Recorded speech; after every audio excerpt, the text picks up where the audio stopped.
Good evening, and thank you for coming out tonight. Uh, my name is Matt with the Public Affairs Office of the U.S. Army Corps of Engineers New Orleans District, and we are here today to discuss the tentatively selected plan for the South Central Coast feasibility study. We will have a brief presentation, and then we will resume the open house. I do want to reiterate that we have a court reporter in the back to take formal comments from anyone. We also have comment cards and fact sheets that you can take with you. You can take the comment cards, take a couple for anyone you know that would be interested in commenting, or if you don't have your thoughts together quite tonight, you can always drop those in the mail to us. But without further ado, I'll turn things over to the Senior Project Manager, Ms. Sarah Bradley. Thanks, Matt. Yeah, not old, senior, right? Well, welcome everyone. Thank you all for being here tonight. I see the Olander families representing 4 of you here with us tonight, so thanks everyone for braving the cold weather to be here. My name is Sarah Bradley. I'm with the Corps of Engineers out of the New Orleans District, Senior Project Manager on the South Central Coast Study. I'm really excited tonight to share with you the work that we've done over the last year and kind of get your thoughts and feedback on that. This is our 3rd trip out to St. Martinville, and a lot of you will remember us. We came out a little over a year ago, back in November 2018, when we kicked off the study, and we came out here really to get educated by you on the flooding issues out here, the sources of flooding, what your ideas were for opportunities and solutions to address those problems. And that was really important to help us frame up the study and the scope of work that we undertook. You can't hear? Sorry, sir. Is that better? We came out again in May of 2019, and that was our NEPA scoping meeting. At that point, we had developed measures and alternatives, and we shared those plans with you.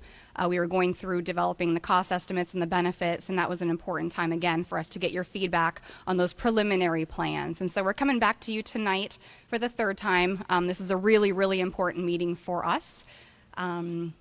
So this meeting is to let you know that the draft report, it's the Integrated Feasibility Report and Environmental Impact Statement, is out on the street. It went out November 29th in the Federal Register, and we've sent out emails and social media blasts. We've done press releases, news articles, and so this meeting is just another step that we're taking to make sure that folks are aware that the study is out there. So really the purpose of this meeting is to share with you our findings. Over the past year, the New Orleans District and our regional team have spent a lot of time collecting data and evaluating alternatives, putting together cost and benefit information, and we have identified a tentatively selected plan. So what does that mean? The TSP is the district's recommendation for a plan that can move forward for the study area. So it's not the end of the story, it's just what the district has come up with to date. So we're in a really critical time right now over the next few months where we're going through a number of review processes. 4 reviews to be specific. We have an agency technical review that's occurring right now, and those are folks outside of New Orleans but within the Corps that are looking at this. They're subject matter experts within their disciplines and making sure that the work that we did was accurate and we came up with the best plan. We're also doing an independent external peer review, and those are folks outside of the Corps. They're contractors, private citizens, often academia, and so we hire them to take a look at our work products as well and give us an outside opinion. We're going through a legal and policy review throughout the Corps division headquarters, and that's just making sure we're following all the laws, policy, guidance that's out there. And then the 4th review is the public review, which is why we're here tonight. So it's a chance for the public at large to review that report and provide your comments and feedback. And like Matt said, we've got court reporters here, we've got comment cards, and we'll certainly take all of your feedback here tonight. And so those 4 reviews really come together and lead us into the March timeframe, and that's when we're going to do our agency decision milestone, and that's when the Corps as an agency makes a corporate decision on that plan moving forward. So again, having your feedback right now during this meeting and over the next few weeks is critical so that we can determine if we have the right plan going into that next major milestone in March timeframe. So that was kind of a long introduction. I didn't get to the first slide yet. Maybe we're still on loop.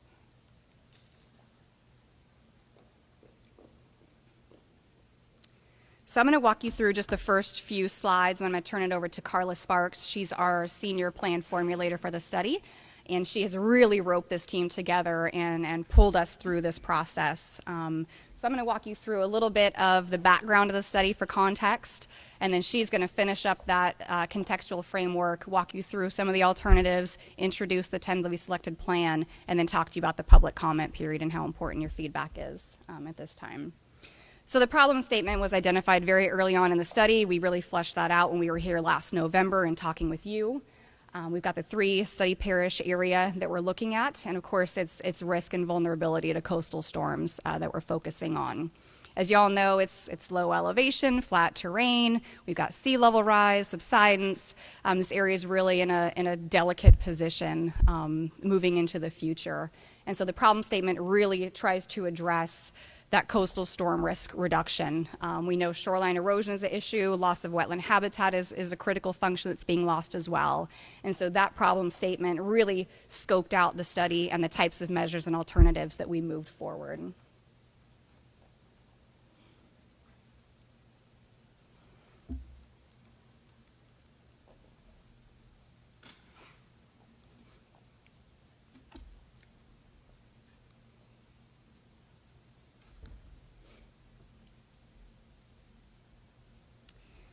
So the purpose of the study, sorry, Matt, is really to look at structural and non-structural solutions to that flood risk. We looked at natural and nature-based solutions as well, and so we'll go through those measures and alternatives with you shortly, but that's the basic underlying premise of the study. Next. So I won't talk to you about the study area. You live here, but it is the 3 parish area. We did look at this holistically in kind of a watershed approach. All of the measures are within the basin, but we certainly looked at the hydrology coming in and out of the basin and took that regional approach. So the authorization, this is an important slide that's a little bit boring to go through, but I do want to walk you through it. And I'm sure that we showed this in the last few meetings. So the Corps of Engineers needs 2 things from Congress to study any problem. The first is authority, and that's essentially permission to do something. And so that authority came back in 2006 from Congress. So we've had that on the books, but we didn't have funding. So funding is the second thing that we need from Congress to get started. The Bipartisan Budget Act of 2018 is what provided that funding for us. And so following the Great Flood of 2016, Hurricanes Harvey, Irma, and Maria that swept the Gulf Coast and Puerto Rico, Congress passed a major supplemental bill. It funded a whole lot of work, including this study. So it was a really important time to get this kicked off. Along with that authority came some restrictions. So we are really limited to flood risk management. The study authority was kind of a broad-based authority, but the Bipartisan Budget Act limited us to flood risk management. And I know that's what everyone's major concerns are, primarily in the study area. The other thing I want to mention about the authority is the Corps went through a civil works transformation back in 2012. We heard from everyone that we were taking a long time and we were too expensive, and so everything that we do now falls into a 3x3x3 framework. And so that means that the studies are going to be completed within 3 years, $3 million, and with 3 levels of vertical integration. And essentially what that means is that, you can talk to us, we work at the district, we're local, but we're always working with our division office in Vicksburg, Mississippi, and our headquarters folks in DC. We brief them quarterly, we reach out to them all the time, and what that means is when we have momentum and we're making decisions, all of the Corps of Engineers is on board at all times. We used to have a more formal, structured approach where you would go to one level and then the next, and so we're all working together now to make sure that we can get this thing done in a timely manner. Coordination, I touched earlier on the fact that we've had 3 meetings here. We had meetings in Morgan City. We had stakeholder meetings. We had charrettes. We met with the agencies. We really tried to do our best to get out and get that feedback throughout this process. CPRA is the non-federal sponsor. Have been really instrumental in the study team in getting us where we need to be. They've supplied a lot of information, data, modeling. They participate in our biweekly team meetings. They come to all of our milestone meetings, and so they've really, really been a critical part of the team moving forward, and we appreciate them. We also coordinate heavily with the resource agencies, so local, state, federal agencies. So we coordinate with them, let them know what we're doing, engage them in the process, and get their feedback on some of these measures and alternatives. We also have a dedicated tribal liaison on the project who works with the tribes, and so Chitimacha in particular on this one. And so again, trying to reach out to those agencies and those folks to get that feedback. And so with that, I think I'm going to turn it over to Carla to walk you through some of the significant assets and measures and the plans. So thanks. Good evening. Is this good? Everybody can hear me? Let's see if it'll stay there. Okay. So as Sarah said, my name is Carla Sparks. I am the lead plan formulator on the project. My job was to walk the team through a structured decision-making process. So I'll kind of describe that process for you guys and share with you how we came to some of these conclusions and how we got to a tentatively selected plan. Next slide, please.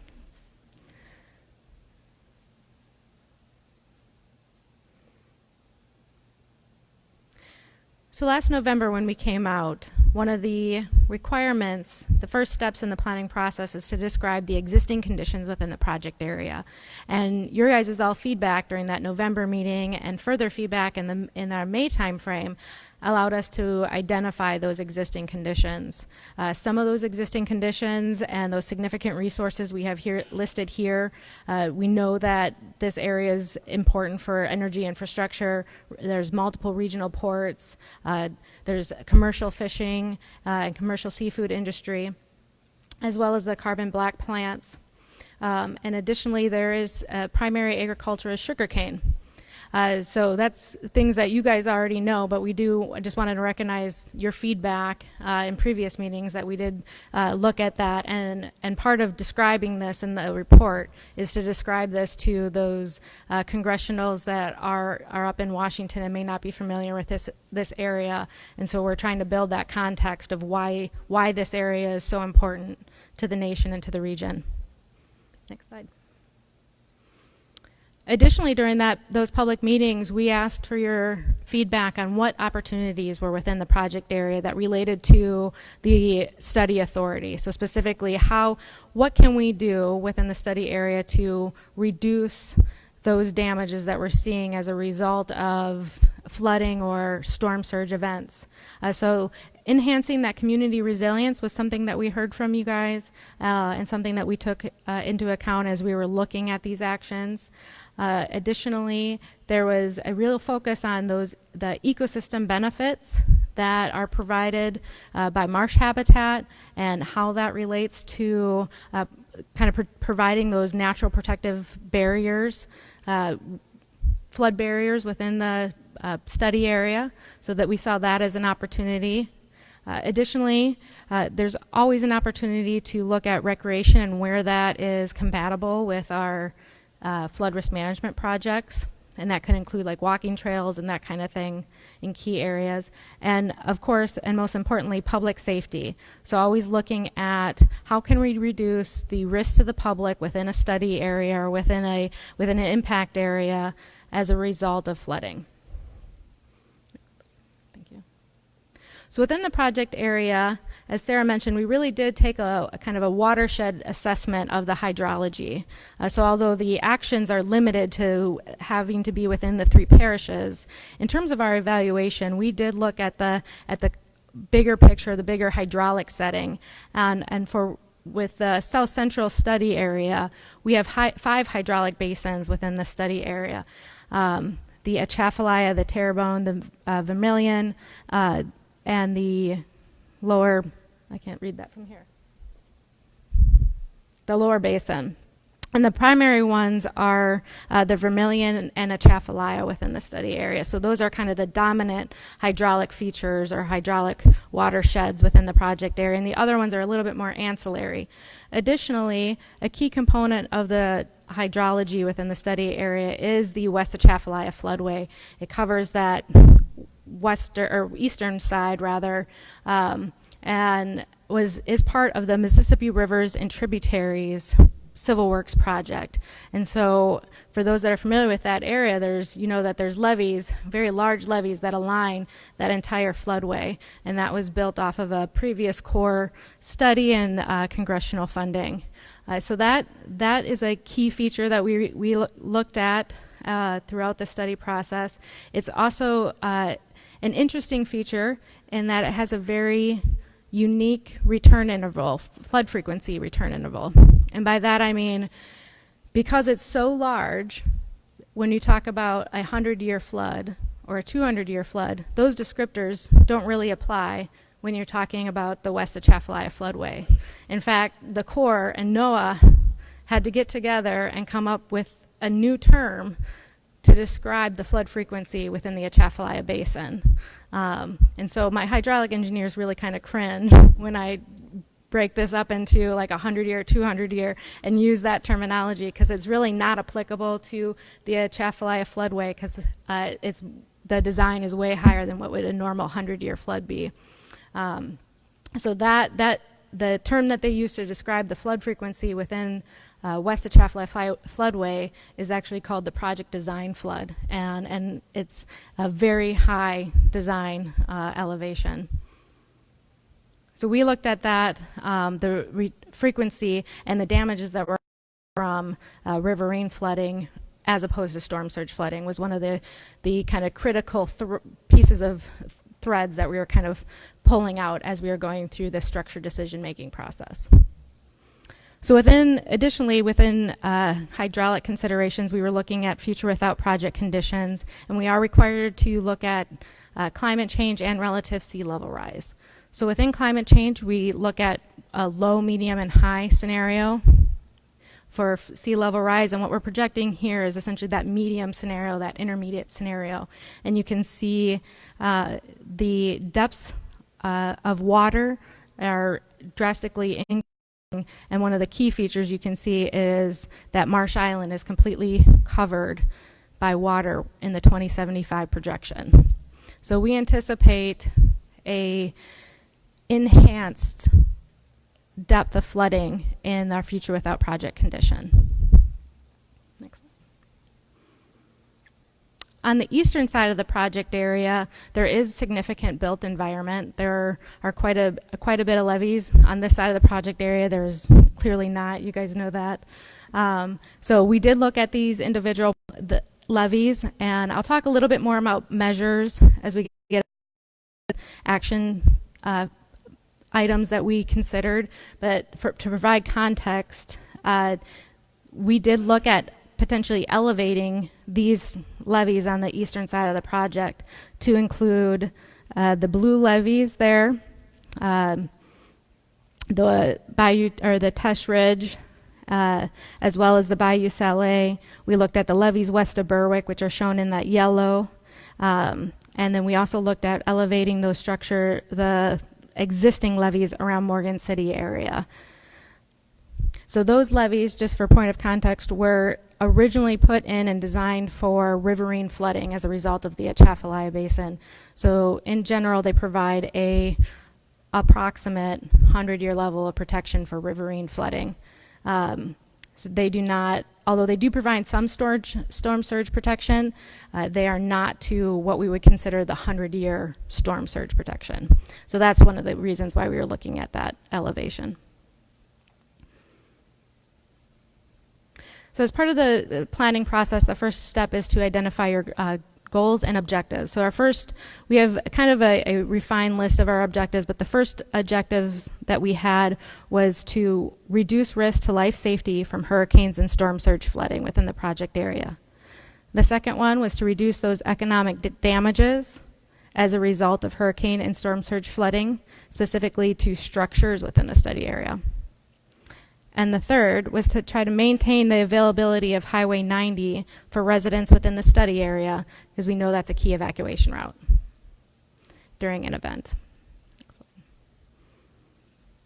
So this second objective, as Sarah said, was we were not authorized for ecosystem restoration for this study. However, the team wanted to look at what we know that those marsh habitats are providing that natural ecosystem function of reducing flood damages. So we really wanted to kind of elevate that concept or objective, and we did that here. So we said we really wanted to minimize that degradation to vulnerable coastal habitat within the study area. And the primary way that we were going to do that was they call nature-based measures, which would be like building a wetland habitat, or by changing our structural measures in order to make sure that we weren't impacting those important habitat types. So we hit on a few of these as we've already been talking, but we do have a few study constraints. The study team did assume that the Mississippi River and tributaries projects were all to authorized heights and designs, and by that I mean those levees along the floodway. We assume that we're at the designed height. We did not consider ecosystem restoration because of the funding authorization. Additionally, we're trying to avoid any impacts to the Gulf Intercoastal Waterway. We need to avoid impacts to threatened and endangered species, as well as essential fish habitat, and avoid impacts to cultural resources as well, which are very significant in your study area.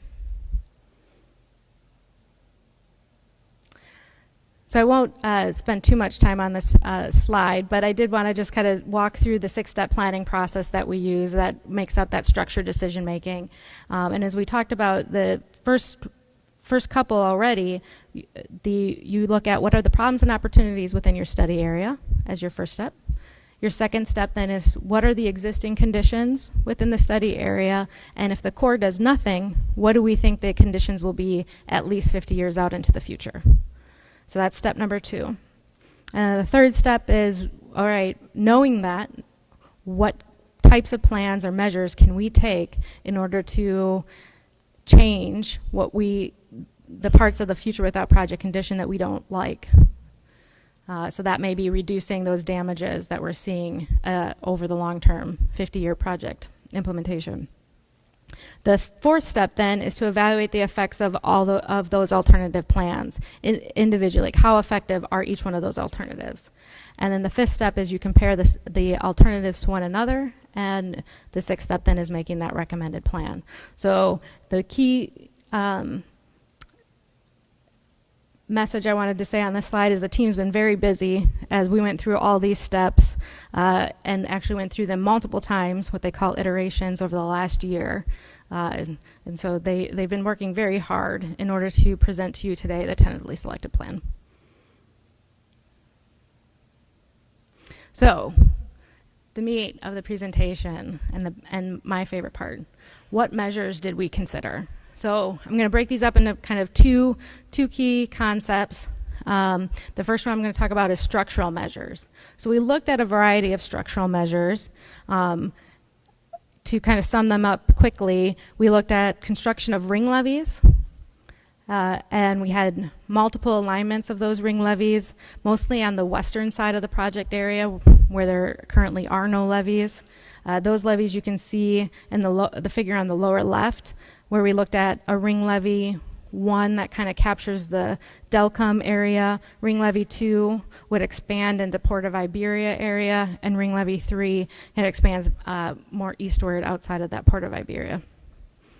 And we also looked at comprehensive levees. So we looked at 3 separate alignments for a comprehensive levee, and essentially that was tying into those existing levees over on the St. Mary side and extending that levee all the way through to Delcom. And the one in the lower part of the figure on the right, the green highlighted area, that alignment was taken from our non-federal sponsor CPRA and is represented in their master plan. So that we evaluated that alternative and that measure. The second alignment then was the highlighted, and it goes right over the top of Highway 90 there. So like that red line, although it looks like Highway 90, is also the levee alignment, and the idea was that we'd be just directly south of the highway. And then we looked at that separate alignment because we knew that the cost of the alignment to the south was going to be rather high, and we thought perhaps if we go further inland, we wouldn't have to build the levee as high, and that could be a cost savings. Unfortunately, because of the number of road crossings that were there, that the cost savings did not work out, but I'll save that part of the story here for a little bit, a few more slides. And additionally, we also looked at several variations of the comprehensive levee and the ring levee alignments that are further explained in the report, but those are kind of the big ones. How we got to these levee alignments, so we did take the one from CPRA's master plan, but the ring levees, we identified those locations by looking at what we called economic hotspots. So we looked at where have these flood damages occurred in the last 15 years, where are we seeing those damages, and looking at the density of damages over that time. And so in the orange and yellow, those are the more dense areas of damages that are occurring. And that really influenced where we looked at structural measures. Additionally, as I mentioned earlier, we did look at raising the existing the existing levees around Morgan City and the levees west of Berwick. Those levees, we evaluated raising those to the 100-year storm surge of elevation. Next slide. So when we were looking at these measures, we use a variety of indicators or metrics to determine if they're feasible into the future. So the two top key ones are reduction in average annual damages. So are we actually reducing what we'd expect to see in terms of damages on a yearly basis? And then costs. Additionally, we look at reduction in life loss as based on flood frequency. We also look at something called preliminary benefits to National Economic Development account. And so in core speak, that just means that there are certain types of damages that fall under a national loss. And so that's one of the key evaluation techniques that we use. And lastly, we looked at wetland mitigation costs and bank availability. That one, we'll talk a little bit about the results here, but because of the first couple, didn't play a big role in reducing or eliminating any of the measures. So in terms of how these measures fared on the structural side. So we looked at the comprehensive levee system. The total cost was about $1.2 billion. And we estimated that that would have an average annual benefit of about $21 million. So, and the next number in the red is one of the kind of key numbers that we're looking for. Cost ratio. So you can think about that as the Corps has a requirement that to move any individual measure to the next step, we are required to show that the measure saves at least $1 for every dollar that is spent. So you have to kind of show essentially a net loss or a net no loss there.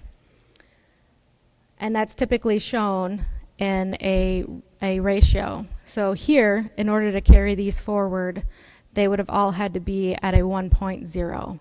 And you can see the comprehensive levee system came in at a 0.45, so was not close to that threshold of a 1.0.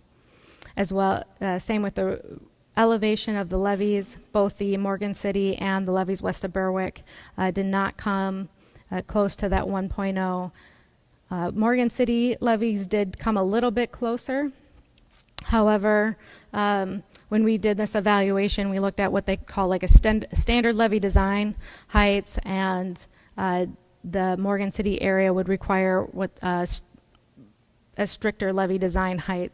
So as a result of that, we decided to screen that measure and move on to other potential feasible measures. Next slide. So then on to the non-structural side of the house. So for non-structural, we looked at three primary measures. Elevating structures, we looked at floodproofing structures, and we looked at acquisition of structures. And the two that really kind of panned out, we looked at this at the 25-year storm surge floodplain, the 50-year storm surge floodplain, and the 100-year storm surge floodplain. So each of those measures at each floodplain to try to see like where we would have the biggest bang for our buck. And the two that really panned out were the 25-year storm surge and the 50-year storm surge. So the 25-year storm surge, we would be elevating or flood-proofing approximately 3,400 structures, and those would be elevated to what we anticipate the future hydraulic condition to be at year 2075. So they wouldn't just be elevated to get out of the floodplain that is existing. We've elevated even further in order to ensure that that structure was protected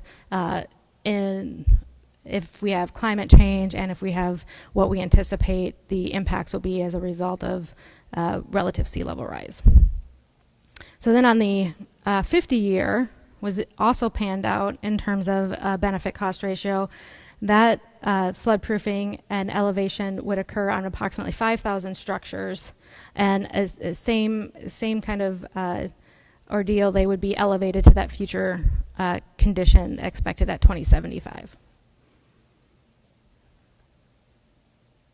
So in terms of how these kind of played out in their economic evaluation, so the 25-year measure elevating those 3,400 structures is approximately a $1.4 billion project.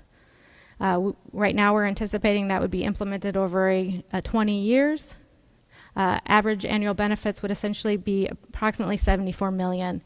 And so that means that we'd be spending approximately $74 million less than what we currently spend on damages within that study area. That's what that means. So the benefit cost ratio came out at a 1.42. So over that 1.0 ratio that we were looking for. On the 50-year floodplain, that also came out at a benefit cost ratio over a 1. So that one we also kept in. That total cost was at a 1.9 billion.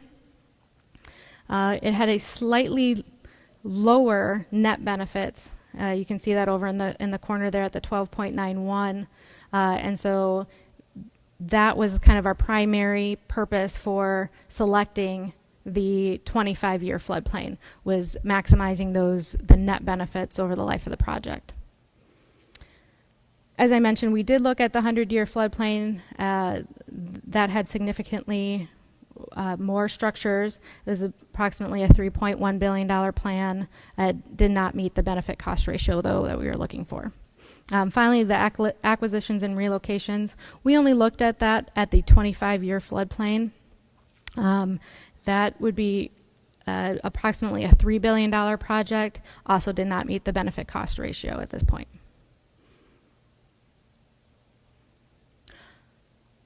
So we kind of, as we went through that structured decision-making process, we considered all those different measures as well as other ones I did not mention, but that are more detailed in the report. But it really got down to, essentially, we see there's two viable alternatives, the 25-year floodplain and the 50-year floodplain. Both meet that benefit cost ratio that we are looking for. Both don't require mitigation for wetland habitat. Both have good net benefits and average annual benefits, which essentially means that we are reducing that impact in the 50 years as we're looking out into the future. So again, as we looked further at the net benefits, that maximized net benefits, the 25-year floodplain, and that became our tentatively selected plan. Next slide. So I just wanted to take a second too and talk about what kind of the key differences between the 25-year and the 50-year floodplain elevation and alternatives. So here we looked at critical infrastructure within those two plans, and critical infrastructure can be things like fire stations, hospital, law enforcement, parish, debris removal, that kind of thing. And so knowing that critical infrastructure is key after an event to making it, if you have that critical infrastructure operating, you can more quickly get back into your homes and into your communities following an event. And so we looked at what is the difference between 25-year and the 50-year. And as you can see, like for example, in the chemical industries, the first two blue lines are the dark blue being the 25-year, the light blue being the 50-year. There's the same number of chemical industries covered by either plan, and that went across the board. So what that tells us is that the critical infrastructure is being protected at the 25-year alternative that was selected. So again, the tentatively selected plan that we present for you today for your consideration is a 25-year storm surge flood proofing of structures to include residential structures and commercial structures. That would be a total of 3,462 structures, approximately 597 being commercial, 71 being public buildings, and 166 warehouses. That cost estimate is sitting at $1.4 billion, and we anticipate that the average annual benefits, or the amount that we'd be spending less per year, would be $20 million. So in terms of project schedule, as Sarah mentioned, we're out here in November last year and May of 2019. And let's see, this is not working. So, can you hit it one more time? So we are here, where we're presenting the tentatively draft plan. As Sarah mentioned, over the next few months, we're going through a series of reviews as well as accepting public comment. And in the March timeframe, the Corps as a whole is looking to make a corporate decision on, is this the right plan?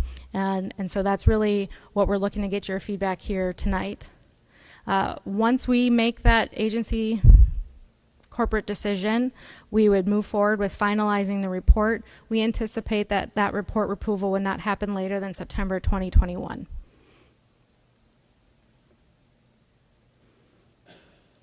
So today, I think Matt mentioned a few different avenues to provide comment. We have the comment cards in the back. We have the court reporter as well for formal comments if that's more comfortable. Additionally, we can accept comments on our public website, and the comment period ends on January 6th. We did extend the public comment period slightly as a result of, we know that we're kind of in the middle of holiday season, and knowing that we went a little bit longer than required just to make sure that we gave you guys adequate time to look at this. But as I appreciate you guys all coming out tonight and hearing about the tentatively selected plan, and we are certainly, Corps staff raise your hand one more time for me. We have all these people here that are waiting to answer your questions, and they have all different technical expertise. So if you ask one of them a question, they can answer it. They will find somebody that can. So again, thank you for coming out tonight, and I appreciate it.